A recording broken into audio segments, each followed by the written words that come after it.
Hello students, how are you? I hope all of you are fine. Students, today we are going to discuss projectile motion. It is a revision video of projectile motion. Projectile motion को revise करेंगे.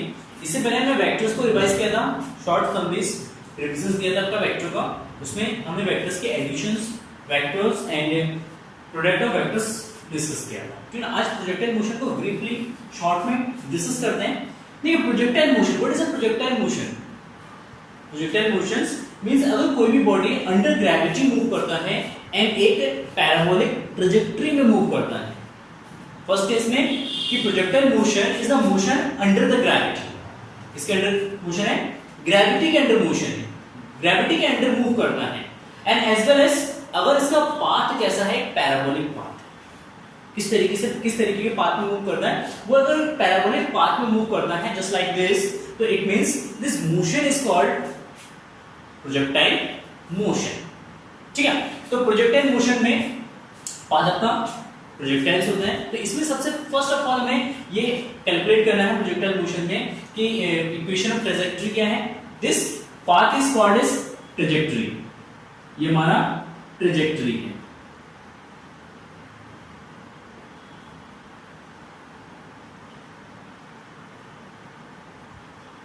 ठीक, इसको हम कहते हैं trajectory. And इसमें हमें निकालना है time of flight, second range निकालना है एंड मैक्सिमम हाइट निकालना है. And after that we will discuss about relation between time of flight, range and maximum height. क्या-क्या रिलेशंस है, उस रिलेशन को इसमें डिस्कस कर लेते हैं. So now first of all equations of trajectory. देखिए इक्वेशन ऑफ ट्रैजेक्टरी निकालने के लिए सबसे सिंपल सी कांसेप्ट है कि इसमें हमें इक्वेशंस निकालना है एक्स एंड वाई के फॉर्म्स में. इक्वेशंस निकालना है एक्स एंड वाई के फॉर्म्स में. अगर इक्वेशंस हम निकाल पा रहे हैं तो इट मींस वो होगा हमारा इक्वेशंस ऑफ ट्रैजेक्टरी. तो फर्स्ट ऑफ ऑल क्या करेंगे, जो एक्स एक्सिस वाला इक्वेशंस होगा, एक्स वाले इक्वेशन से हम टाइम निकालेंगे एंड उसको हम सब्स्टिट्यूट कर देंगे वाई के इक्वेशंस में. ठीक है, एक्स वाले इक्वेशन से t का वैल्यू निकालेंगे एंड उसको सब्स्टिट्यूट कर देंगे y की इक्वेशन में. मतलब t को एलिमिनेट करेंगे दोनों इक्वेशन से, हॉरिजॉन्टल एंड वर्टिकल. मतलब यहां पे मोशन को हमें स्टडी करना है एट एन हॉरिजॉन्टल बेस पे और एक वर्टिकल केस पे. दोनों के केस पे मोशन को स्टडी करना है और उसमें से t को एलिमिनेट करना है. जैसे t को एलिमिनेट करेंगे तो x एंड y के बीच में हमारा एक रिलेशन मिलेगा. वही रिलेशन होगा आपका इक्वेशन ऑफ ट्रैजेक्टरी. तो इसमें फर्स्ट ऑफ ऑल आपको याद क्या रखना है, you have to remember that when a body moves in a angular projection then the motion in a horizontal direction will be uniform. horizontal direction में जब body move करता है उसमें किसी तरीके का कोई एक्सेलरेशन नहीं होगा, तो इसलिए यूनिफॉर्म एक्सेलरेशन होगा. So now let us suppose एक बॉडी को हम यहां से u वेलोसिटी से, इनिशियल u वेलोसिटी से इसको थीटा एंगल पे थ्रो करते हैं. थीटा एंगल पे इसका थ्रो कर रहे हैं. अगर थीटा एंगल पे यहां पे थ्रो करते हैं तो आफ्टर अगर थीटा एंगल पे थ्रो कर रहे हैं u वेलोसिटी से, तो यहाँ पे जो इनिशियल वेलोसिटी u है, इस इनिशियल वेलोसिटी u के दो कंपोनेंट कर सकते हैं. तो first component is x component that is u cos theta and second is y component that is u sin theta. मतलब u के दो कंपोनेंट हो गए, एक x कंपोनेंट होगा, एक y कंपोनेंट होगा. इसको हम हॉरिजॉन्टल कंपोनेंट कहेंगे, इसको हम वर्टिकल कंपोनेंट कहेंगे. जैसे बॉडी मूव करेगा, ग्रेविटी डाउनवर्ड वर्क करेगा, तो इट मींस ग्रेविटी का जो डायरेक्शन है वो अलोंग द y एक्सिस है. किसके अलोंग है, y एक्सिस के अलोंग है, डाउनवर्ड मूव करेगा. तो it means y vertical motion में जो u sin थीटा की वजह से बॉडी का जो वर्टिकल मोशन होगा, उस वर्टिकल मोशन का आपका एक्सेलरेशन होगा दैट इज g. जब बॉडी हॉरिजॉन्टल मूव करेगा u sin थीटा से, तो हॉरिजॉन्टल मोशन में इसके पास किसी तरीके का कोई एक्सेलरेशन नहीं होगा, acceleration will be 0. So now we have given that initial velocity in x direction that is u cos theta and initial velocity in y direction that is u sin theta and acceleration at x axis that is 0 and acceleration at y axis that is minus of g because g is always downward direction में body initially move कर रहा है ऊपर, gravity नीचे है, तो इसलिए हम यहाँ पे माइनस का इक्वेशन यूज करेंगे. now equation of trajectory at time t, एक सिंपली हम सॉल्व करेंगे. एट टाइम t टाइम बाद लेट अस सपोज बॉडी यहां इस लोकेशन पे पहुंच गया, तो इसका x डिस्प्लेसमेंट x है, वर्टिकल डिस्प्लेसमेंट कितना है y है. ठीक है, तो इस लोकेशन पे इसका x displacement that is horizontal displacement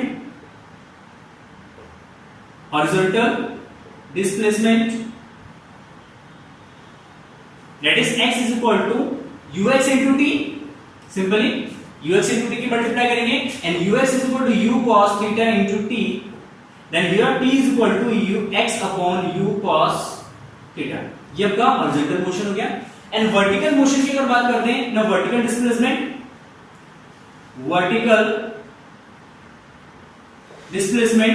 y is equal to what?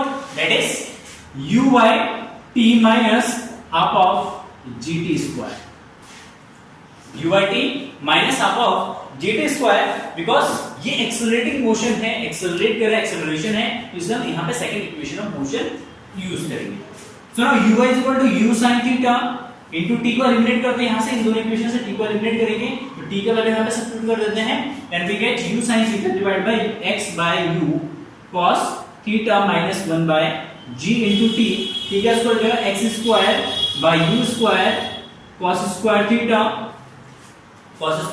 Theta and u से u कैंसिल हो जाएगा, then we get ये जो आपका sin theta, sin by cos that is tan theta into x minus half of g by u square cos square theta into x square, and we get this is the equation here, we can say this is the relation between x and y, and this is known as equation of trajectory। बहुत ही simple question है, दोनों vertical and horizontal displacement भी क्या करेंगे हम, t को eliminate करेंगे and t को एलिमिनेट करेंगे तो हमें इक्वेशन ऑफ ट्रैजेक्टरी आ जाएगा। यहाँ पे if theta is equal to, हम यहाँ पे कंडीशन लगा सकते हैं if theta is equal to 0 तो ये आपका हॉरिजॉन्टल प्रोजेक्शन हो जाएगा, मतलब किसी एंगल, किसी हाइट से किसी बॉडी को हॉरिजॉन्टली अगर प्रोजेक्ट कर रहे हैं तो उसका केस हो जाएगा theta is equal to 0 degree, if theta is equal to 0 degree then y is equal to tan 0 into x minus half of g by u square cos square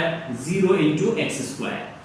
ठीक है, तो ये जो आपका 0 tan 0 0 तो ये 0 हो जाएगा, दैट इज ऊपर से क्या करेंगे वर्टिकली, सॉरी किसी सर्टेन हाइट से हम हॉरिजॉन्टली अगर मूव करेंगे, ठीक है, तो यहाँ पे इक्वेशन हम प्लस कर लेंगे तो ये half of g by u square cos square 0 का वैल्यू कितना होगा 1, that is u square into x square, तो ये हमारा इक्वेशन बनेगा हाफ ऑफ ये इसको इसमें g x square upon 2u plus square। This equation पर ये इक्वेशन आपको आएगा हॉरिजॉन्टल प्रोजेक्शन के लिए, हॉरिजॉन्टल प्रोजेक्शन, ठीक है, हॉरिजॉन्टल प्रोजेक्शन के लिए आ जाएगा, और ये जो एंगुलर प्रोजेक्शन ये वाला केस है, ये एंगुलर प्रोजेक्शन के लिए है, एंगुलर प्रोजेक्शन फ्रॉम हॉरिजॉन्टल। ठीक है, क्लियर। अब दोनों इक्वेशंस को अगर ऑब्जर्व करेंगे, both equations are quadratic equation, यहां पे भी x स्क्वायर यहां पे भी x स्क्वायर है, क्वाड्रेटिक इक्वेशन है, and we know that according to mathematics quadratic equation is represented as the parabolic equations. It means trajectory of the projectile is a parabolic path. ठीक है, तो यहां पे सिंपली एक प्रूफ करने के लिए आ सकता है कि आप ये प्रूफ कीजिए कि आपका जो प्रोजेक्टाइल का जो पाथ होता है वो पैराबोलिक होता है, तो आपको जस्ट ये प्रूफ करना है। ठीक है, क्लियर है? आई होप क्लियर हो गया होगा। चलिए नेक्स्ट आता है time of flight. What is the time of flight? Time of flight means कि ऐसा टाइम ऑफ फ्लाइट मींस जितने टाइम में बॉडी हवा में रहता है, मींस कि जब किसी बॉडी को प्रोजेक्ट करेंगे at a certain angle theta and after T times वो अगेन उसी ग्राउंड पे यहां पे हिट करेगा, कितने टाइम बाद? आफ्टर टी टाइम्स बाद। ठीक है, तो जब यहां से जब इसको थ्रो करेंगे, फिर यहां से आके फिर ये यहां पे थ्रो करेगा, तो इस पूरे टाइम इंटरवल को जितने टाइम में वो अगेन ग्राउंड को क्या कर रहा है? हिट कर रहा है, उस टाइम इंटरवल को हम कहेंगे टाइम ऑफ फ्लाइट। और वी कैन से दैट जितने टाइम तक ये प्रोजेक्टाइल जो है हवा में रहा, उस टाइम ऑफ पीरियड को हम क्या कहेंगे? Time of flight. तो सिंपली टाइम ऑफ फ्लाइट को कैसे कैलकुलेट करेंगे? टाइम ऑफ फ्लाइट, देखिए टाइम ऑफ फ्लाइट को कैलकुलेट करने के लिए सिंपली हम यूज करते हैं सेकंड इक्वेशन ऑफ मोशन या displacement in Y direction. Displacement in Y direction, displacement in y direction, मतलब यहाँ पे वर्टिकल मोशन को कंसीडर कर रहे हैं, क्योंकि वर्टिकल मोशन में इसका डिस्प्लेसमेंट कितना है, 0 है, क्योंकि इस ग्राउंड से गया और इसी ग्राउंड को हिट किया, y डायरेक्शन में डिस्प्लेसमेंट आपका 0 होगा क्योंकि हाइट 0 है। तो यहाँ पे y डायरेक्शन का displacement y u by t minus half of gt square, यहाँ पे कैपिटल T ले लेंगे, gt half of gt का square, and u is equal y is equal to 0, u is equal to u sin theta t minus half of gt square, and we know that t common आएगा इनमें से, तो u sin theta minus half of gt is equal to 0. now v t is equal to 0, देखिए यहां से equation मिलेगा t is equal to 0, and दूसरा equation मिलेगा u sin theta minus half of gt is equal to 0. तो यहां से t is equal to calculate करेंगे तो 2u sin theta by g आएगा, ये आपका इक्वेशन हो जाएगा टाइम ऑफ फ्लाइट के लिए। मतलब इस टाइम के बाद भी डिस्प्लेसमेंट 0 होगा, और इस time t is equal to 0 means it is the initial condition. Initial condition यहां पे इस पॉइंट पे भी इसका y डायरेक्शन का डिस्प्लेसमेंट कितना है, 0 है। तो मतलब कोई भी आपको क्वाड्रेटिक इक्वेशन कभी भी या कोई भी इक्वेशन होता है वो कभी भी आपका गलत नहीं बोलता है, वो हमेशा सही बोलता है। तो इसका मतलब सॉल्यूशन इसका सही है, t is equal to 0 पे भी डिस्प्लेसमेंट 0 होगा, and t is equal to 2u sin theta upon g पे भी इसका डिस्प्लेसमेंट कितना होगा, y डायरेक्शन में डिस्प्लेसमेंट 0। ठीक है, तो this equation is known as time of flight. And next range निकाल लेते हैं सिंपली। यहां पे range basically it is a maximum displacement in the horizontal direction of projectile. मतलब यहां से जब इस प्रोजेक्टाइल को थ्रो करेंगे, प्रोजेक्ट करेंगे, तो वो मैक्सिमम y डायरेक्शन में या हॉरिजॉन्टल डायरेक्शन में कितना डिस्प्लेस हो रहा है वो हो जाएगा आपका range. So now range is equal to what, r is equal to ux into t, क्योंकि पूरे टाइम ऑफ फ्लाइट में यहां पे गिरेगा, यहां पे इसकी इनिशियल वेलोसिटी की हम किससे मल्टीप्लाई कर देंगे, टाइम ऑफ फ्लाइट से मल्टीप्लाई करेंगे, क्योंकि जो हॉरिजॉन्टल मोशन है वो आपका यूनिफॉर्म मोशन है, यहां पे एक्सेलरेशन नहीं है, तो इसलिए स्पीड या वेलोसिटी इसकी चेंज नहीं होगी। तो ux into t, and we know that ux is equal to what, u cos theta into t is equal to 2u sin theta by g, तो u square 2 sin theta into cos theta by g, and we get u square sin 2 theta by g. This is the equation for range. ठीक है, तो देखिए अब यहाँ पे range, maximum range की अगर बात करते हैं, मैक्सिमम रेंज कितना होगा, मैक्सिमम रेंज के लिए कंडीशन क्या है, condition for maximum range that sin theta will be maximum, sin theta का वैल्यू क्या होना चाहिए, मैक्सिमम होना चाहिए। ठीक है, फॉर मैक्सिमम रेंज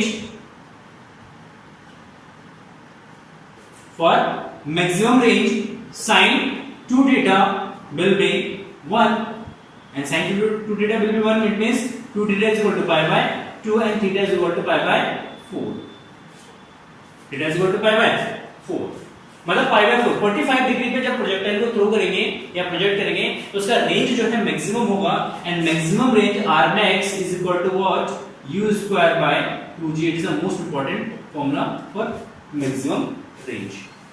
ठीक है, तो ये आपका कंडीशन हो जाएगा। अच्छा, अगर हम कॉम्प्लीमेंट्री एंगल पे अगर हम थ्रो करते हैं किसी भी प्रोजेक्टाइल को theta and at theta is equal to alpha पे अगर इसको प्रोजेक्ट करेंगे, देन r1 जो है आपका आएगा u square sin 2 alpha by g, and when theta is equal to 90 minus alpha, then r2 range जो होगा इसका वो जाएगा u स्क्वायर sin देखिए 2 90 minus alpha by g, and that is u square sin 180 minus 2 alpha by g, और यहां से इसको सॉल्व करेंगे, ऊपर लिख लेता हूं मैं, तो ये आपका u square sin 2 alpha by g, क्योंकि sin 180 minus theta sin theta होता है, तो sin 2 अल्फा बाय g। देखिए दोनों इक्वेशन सेम है, इट मींस यहां पे r1 इज इक्वल टू क्या जाएगा आपका r2 हो जाएगा। मतलब जब किसी प्रोजेक्टाइल को अगर कॉम्प्लीमेंट्री एंगल पे थ्रो करते, complementary angle alpha and 90 minus alpha पे, तो उस केस में उसका रेंज जो है वो क्या होगा, इक्वल होगा। तो कॉम्प्लीमेंट्री एंगल पे जब भी प्रोजेक्टाइल को थ्रो करेंगे आपको याद रखना है कि दोनों के केस में आपका रेंज जो है वो क्या रहेगा, सेम रहेगा। क्लियर? ओके, सुनो next, maximum height. Maximum height basically it is a maximum displacement in vertical direction. It is a maximum displacement in vertical direction, मतलब जब बॉडी वर्टिकली भी मूव कर रहा है, हॉरिजॉन्टली भी मूव कर रहा है, तो वर्टिकल डायरेक्शन में इसका मैक्सिमम डिस्प्लेसमेंट जो होगा वो उसका मैक्सिमम हाइट कहलाएगा। It is called a maximum height. So now maximum height that is h is equal to, calculate करना है यहां पे। सो एट अ मैक्सिमम हाइट, इस हाइट पे vy vertical velocity will be 0, मतलब मैक्सिमम हाइट पे, क्योंकि उस हाइट के ऊपर जा ही नहीं सकता ऑब्जेक्ट, इसका मतलब वहां पे जाके उसकी वेलोसिटी कितनी हो जाएगी, 0 हो जाएगी, क्योंकि वेलोसिटी होती तो वो और ऊपर जाता, लेकिन वेलोसिटी 0 है तो इट मींस वहां पे वो रुक जाएगा और फिर नीचे की तरफ आएगा। तो इस हाईएस्ट पोजीशन पे इसका y वेलोसिटी जो होगा वो कितना होगा, 0 होगा। तो vy is equal to 0 and uy is equal to u sin theta। then from third equation of motion क्या यूज करेंगे, third equation of motion use करेंगे, that is vy square is equal to uy square minus 2gh।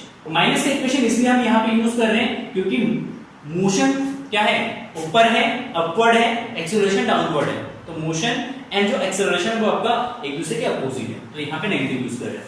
v is equal to 0 and u is equal to u square sin square theta minus 2gh। तो यहां से h निकालेंगे तो h is equal to u square sin square theta by 2g।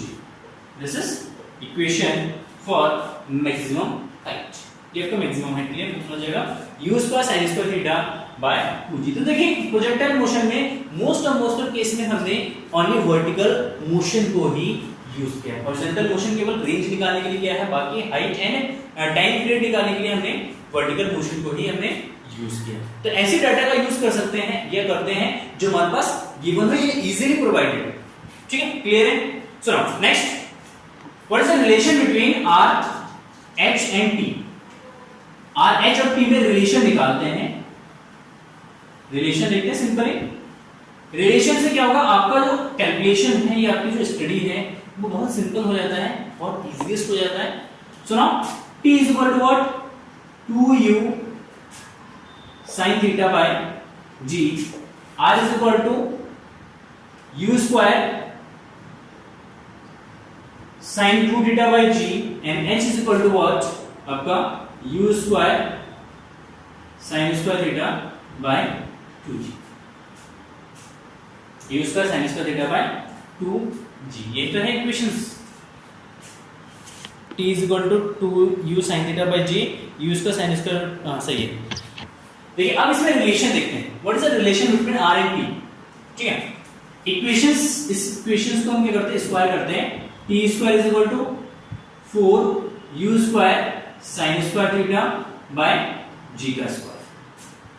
तो इस वाले equation से यहां से u square sin square theta का वैल्यू निकालना, g का मल्टीप्लाई जाएगा तो h into 2g, value substitute कर दें यहां पे 4 into h into 2g by g का स्क्वायर, g से g cancel, then it is 8h by g।